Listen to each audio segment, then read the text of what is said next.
भी आयात करना पड़ जाता है।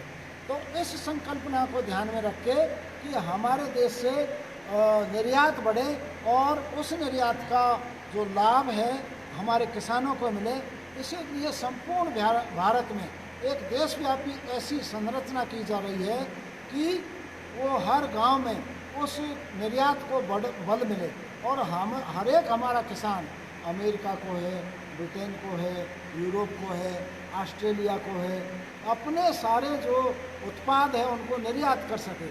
तो उत्पाद को निर्यात करने के लिए उसमें डेयरी का भी है, उसमें कृषि का भी है, उसमें बीज का भी है, उसमें विभिन्न प्रकार के औषधीय पदार्थ भी है। तो औषधि भी हमारे देश में बहुत ज़्यादा उत्पन्न हो रही है, तो उसके लिए भी सहकारी समितियों के माध्यम से एक्सपोर्ट हो। और जो और एक नई संकल्पना आई है जिसमें भारत नंबर 1 पे है आज की तारीख में, रासायनिक खादों के उत्पादन के क्षेत्र में अब तक हम लगभग प्रति वर्ष 2.5 लाख करोड़ रुपए से ऊपर केंद्र सरकार सहायता देती है, किसानों को सब्सिडी देती है, तब जाके हमारे किसानों तक वो जो प्रति बैग है 275 रुपये यूरिया का और लगभग 1000 कुछ रुपये DAP 1350 रुपये DAP का वो उपलब्ध हो पाता है। तो उस पर निर्भरता कम करने के लिए एक विशेष तकनीकी का यहाँ पे जो ईजाद किया है, हमारे वैज्ञानिकों ने लंबे टाइम से मेहनत की है और वो मेहनत के बाद में जो रासायनिक खाद यहाँ पे तरल पदार्थ के रूप में डेवलप किया है, जिसको नैनो यूरिया बोलते हैं, जिसको नैनो DAP बोलते हैं। ऐसा नैनो यूरिया और DAP विश्व में पहली बार भारत ने उत्पाद किया है और वो हमारी सहकारी समिति के माध्यम से उत्पादन हुआ है। उसका श्रेय तो हमारे वैज्ञानिकों को है, हमारी सरकार को है, लेकिन इफ़को के माध्यम से वो जो इंस्ट्रूमेंटल हुए हैं, इफ़को के माध्यम से जो वो रिसर्च हुई है और इफ़को के जो सहकारी समिति है, वो लाखों जो किसानों की जो सहकारी समिति है इफ़को, उसके माध्यम से इस प्रणाली को अमल में लाया गया है। लैब टू लैंड लाने में उसको इफ़को का बहुत बड़ा योगदान है। तो हमारे किसानों को अगर प्रति वर्ष 2.5 लाख करोड़ का बजट का जो विदेशों में जाता है वो बचेगा, तो निश्चित ही कल्याण, उनके कल्याण के लिए वो बजट जो है कृषि में दूसरे कामों के लिए जो निर्यात के क्षेत्र में लगाया जाता है वो हमारे किसानों के कल्याण के रूप में लगाया जाएगा। तो उनके विभिन्न लोक कल्याण की जो योजनाएं हैं उनके काम में लाई जाएगी। तो इस प्रकार की जो एक तकनीकी नई इस्तेमाल की गई है, उसके लिए ड्रोन का भी उत्पादन हो रहा है। केंद्र सरकार ने अभी ड्रोन को एक बहुत बड़ा प्रोजेक्ट ला रहे हैं ड्रोन का, जिसमें कि लाखों ड्रोन तो केंद्र सरकार दे रही है और सहकारी समितियां हैं वो भी अपने ड्रोन के उत्पादन के, ड्रोन को बनाने के क्षेत्र में, ड्रोन के निर्माण के क्षेत्र में और वो भी काम कर रही है। और स्वदेशी तकनीक से भी ड्रोन बने इसका प्रयोग है और वो सफल हो चुका है।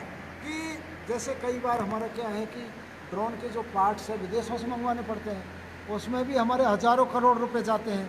और इसके साथ साथ में जैसे ड्रोन के उत्पादन के लिए एक लिमिटेड हमारे पास पार्ट्स हैं, अब सारे के सारे पार्ट्स इस देश में ही बने, इसके लिए हमारी केंद्र सरकार और इफ़को कंपनी, ये भी इफ़को सहकारी सोसाइटी ये भी मदद कर रही है। इसके साथ में करप्को है, दूसरी हमारी सहकारी समितियाँ जो छोटी छोटी जुड़ी हुई है वो भी उनके माध्यम से एक बड़ा काम कर रहे हैं।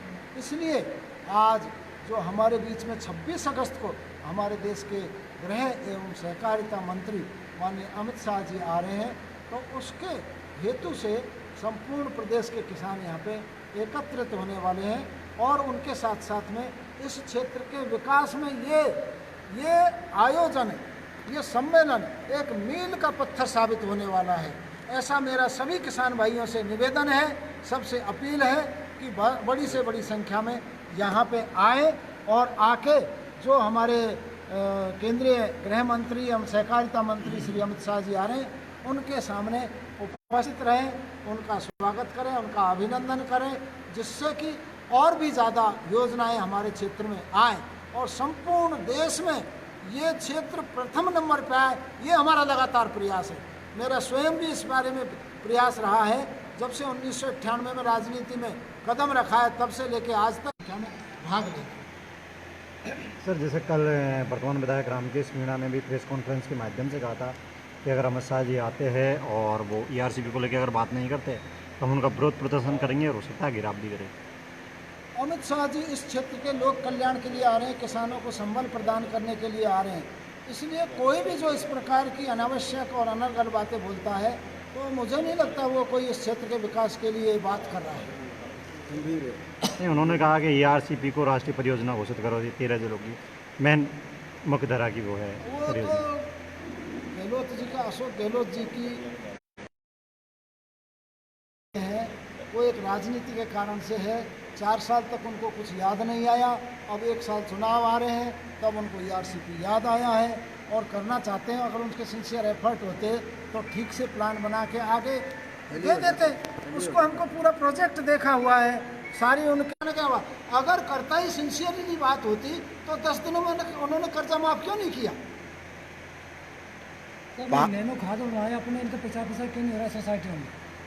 नैनो खाद का प्रचार प्रसार इसलिए नहीं हो रहा है कि अभी कोई भी नई चीज़ है उसको अपनाने में किसान थोड़ा सा झिझकता नहीं है, मतलब थोड़ा समय लगता है उसको। जैसे कोई भी नई प्रणाली को काम में लेने में, लेकिन हमारे यहाँ का किसान है उसको ज़्यादा अपना रहा है। संपूर्ण देश का अगर औसत देखा जाए तो इस क्षेत्र का किसान उसको अपनाने में आगे है। मैंने मेरे पड़ोसियों को देखा है, मेरे क्षेत्र को पड़ोस में किसान है उनको देखा है, वो किसी न किसी तरह नैनो उसमें छिड़कना चाहता है। और उसने बोला है, एक किसान का तो ये कहना था, अरे साहब ये तो फसल के लिए ऐसा है कि जैसे बारूद, जैसे वो एकदम से बहुत अच्छा इसका परिणाम मिलता है। और जो चरी का उत्पादन है, गेहूं का उत्पादन है, दूसरे उत्पादन है, इसको जो अपना दानेदार जो खाद होता है उसके बजाय कई गुना ज़्यादा उत्पादकता है उसकी। अमित शाह जी का जो राज्य स्तरीय कार्यक्रम हुआ है यहाँ पर 26 तारीख को होने वाला है, तो उसके बारे में विशेष कांग्रेसियों में ये चर्चा है कि पूर्वी राजस्थान में भाजपा की स्थिति कमज़ोर है, तो किसानों को, पूर्वी राजस्थान में जो किसान हैं उनको बरगलाने के लिए चुनावी सत्र में इस प्रकार का आयोजन किया जा रहा है। नहीं, हम इसको इस प्रकार नहीं देखते। ये तो चुनाव तो लगातार चलते रहते हैं लोकतंत्र में, लेकिन विकास एक सतत प्रक्रिया है और हर दिन हमको लगातार प्रयासरत रहना है, चाहे चुनाव का दिन हो या बिना चुनाव का दिन हो। इसलिए केंद्रीय स्तर के जो हमारे इतने बड़े लीडर आ रहे हैं जिनके ऊपर संपूर्ण देश की जिम्मेदारी है, तो वो अच्छे के लिए ही आ रहे हैं। और अभी तुरंत तो उनकी जेब में वोट जाने वाला है नहीं। तो की योजना थी कि 3 बिल बनाए गए, उनको भी वापस नहीं लिया गया, उनको भी ठंडे बस्ते में डाल दिया गया। किसानों के हित में है या अहित में है ये? देखो, किसानों का हित और अहित वो एक बहुत लंबी चौड़ी प्रक्रिया है। एक बहुत दूरगामी सोच के साथ में जो बिल लाए गए थे, लेकिन अब काफ़ी जगह पे ऐसा लगा किसानों ने उसका विरोध किया तो कोई बात नहीं, उसको जब समय जिस तरह से प्रक्रिया है उनके हिसाब से वो केंद्र सरकार कार्रवाई कर रही है। अब वर्तमान में सभा के लिए क्या तैयारियां चल रही है, किस कहाँ तक पहुँची है? सभा की तैयारियां हमारे इकाई स्तर तक संयोजक बना दिए गए हैं। हर ग्राम सेवा सहकारी समिति के अंतर्गत जो क्षेत्र आते हैं उनके संयोजक बनाए गए हैं। जो विभिन्न प्रकार की सेवा सहकारी समितियां हैं, धार्मिक क्षेत्र में काम करती है, कोई सामाजिक क्षेत्र में काम करती है, दूसरे क्षेत्रों में जो प्रेस के साथ में वाहनों की व्यवस्था कैसे रहेगी, हेलीपैड से जो उनका आगमन होगा तो उसके लिए कैसी सुविधा अधिक से अधिक हो सके, जनता को ज़्यादा से ज़्यादा आने और जाने के लिए विभिन्न प्रकार के जो निर्देश हैं उसको हम पूरी तरह से पहुंचा रहे हैं। और जो भोजन व्यवस्था का भी हमने इंतज़ाम किया है, तो उनको भोजन और पानी ठीक से मिले, आवागमन ठीक से हो, इस प्रकार के हमने 9 रूट बनाए हैं। वो जो 9 रास्ते बनाए हैं, तो एक रास्ता तो सवाई माधोपुर की तरफ से आने वाला रास्ता है जो इधर मिर्ज़ापुर की तरफ से है। दूसरा रास्ता वो है जो इधर ताजपुर की तरफ से आएंगे तो वहाँ पर है। तीसरा रास्ता है करौली की तरफ से आएंगे तो वहाँ पे अलग प्रकार की भोजन की और पानी की और छाया की व्यवस्था की गई है, तो वहाँ पे उनको थोड़ा सुविधानुसार भोजन के पैकेट मिलेंगे। इसी प्रकार से सुविधानुसार हिंडौन रोड में है, उसके बाद में हिंडौन रोड के साथ में डिप्सिया के पास में ओली साइड में जो है वो भी बनाया गया है। और ये जो हिंडौन की तरफ से आने वाले जो वाहन हैं, भरतपुर तक के वाहन हैं, वो उससे आएंगे। इसके बाद में अगला जो पॉइंट है हमारा वो है बड़ी उदय के आगे जो बालाजी है आशापूर्णा, वहाँ पे हमारे भोजन की व्यवस्था रहने वाली है। उसमें नादोती है, टोडा भीम है, महुआ है और आगे तक जो अलवर तक का क्षेत्र है वो उधर से आएगा। उसके बाद में ये जो अलीगंज का क्षेत्र है, अलीगंज की तरफ से आने वाला जो रोड है उस पर भी छाया भोजन से बौली की तरफ से, जयपुर से, दौसा से और आगे तक श्री गंगानगर चित्तौड़गढ़ की तरफ से जो वाहन आएंगे वो भी इधर से आ सकते हैं। तो वो भी एक उधर थड़ी के पल्ली साइड उसकी व्यवस्था है। इस प्रकार के हमारे जो वॉलंटियर है, हमारे जो स्वयंसेवक है, सब जगह उपलब्ध रहेंगे। भी सबको पानी की व्यवस्था है और उसके साथ में उनको कुर्सी है, कुर्सी के साथ साथ में उनके ठीक से गैलरी इस प्रकार की बनाई गई है कि वो गैलरी से किसी को आने जाने में सुविधा नहीं हो सके। जो एंट्री द्वार है सिक्योरिटी के लिए वो भी ठीक से बनाए गए, पर्याप्त संख्या। गंगापुर एक बात अभी हमारा मुख्य मंच है, एक तो मुख्य मंच रहेगा। मुख्य मंच के पास में विभिन्न प्रकार की प्रदर्शनी, जिसमें ड्रोन की भी प्रदर्शनी है, लेटेस्ट खेती के उपकरणों की प्रदर्शनी है, वो रहेगा। और हमारे जो क्षेत्र में जो संत जन है, जो इस प्रकार के जो किसानों के और सहकारी समितियों के हमारे जो लोगों के बीच में जो एक आध्यात्मिक स्तर पे काम करते हैं, उनको भी सम्मानजनक तौर पे एक मंच बनाया गया है उनके लिए। फिर गया है उस पर उनके मुख्य प्रतिनिधि रहे।